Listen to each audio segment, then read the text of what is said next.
Nous allons à présent procéder à la sauvegarde de documents sur serveur FTP. Pour ce faire, nous nous rendons dans l'outil de transfert sur serveur.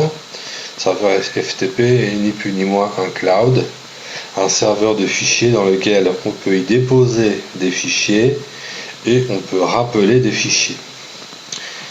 Ici, nous avons un outil qui nous permet de paramétrer jusqu'à 15 serveurs différents. Ici, nous en avons paramétré un. Le mot de passe se mettra à la dernière minute. Donc, nous sélectionnons le seul serveur de paramétrer. Nous saisissons le mot de passe correspondant à l'utilisateur. Connexion. Et nous sommes ici dans l'espace serveur. Alors que ici, sur la partie gauche, nous sommes sur le poste utilisateur. À titre d'exemple, nous allons créer un dossier que nous allons appeler dossier test 1. Voilà, nous avons ici notre dossier sur le serveur. On double-clique comme si on naviguait dans un dossier Windows. On double-clique. On se rend donc à l'intérieur de ce document, de ce dossier.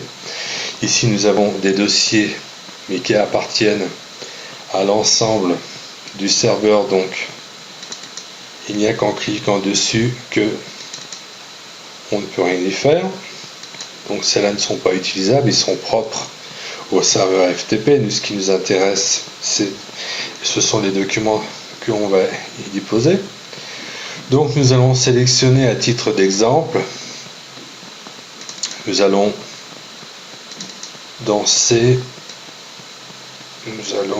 sélectionner des fichiers pas très lourds. Voilà, nous avons ici trois documents. Comme nous sommes là, nous faisons un test. Nous allons donc télécharger ces 3 documents qui sont relativement légers, pour un poids de 904 kilobits. Nous lançons le téléchargement. Donc on attend que chaque fichier soit sur le serveur. Donc sur le serveur, nous avons donc nos 3 fichiers qui sont extraits du dossier book de ces 2 points. Maintenant, si nous souhaitons réimporter ces documents, on peut les réimporter dans un document existant ou créer un autre dossier qu'on va appeler dossier preuve, à titre d'exemple toujours. Voilà, donc le dossier preuve est maintenant un sous-dossier du dossier book dans lequel nous étions.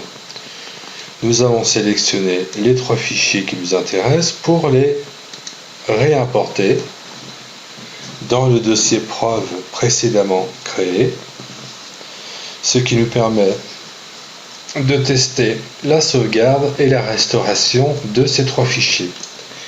Voilà les 2 mouvements indispensables dans la sauvegarde, à savoir sauvegarde sur serveur des fichiers après avoir créé un dossier nommé dossier test 1 dans lequel nous avons sauvegardé nos 3 documents, 2 documents Excel et un fichier BMP, documents que nous avons ensuite restaurés dans un dossier créé dans le dossier actif, c'est-à-dire en tant que sous-dossier, et nous avons fait l'opération inverse. Nous avons donc effectué une sauvegarde et une restauration de fichiers sauvegardés sur serveur.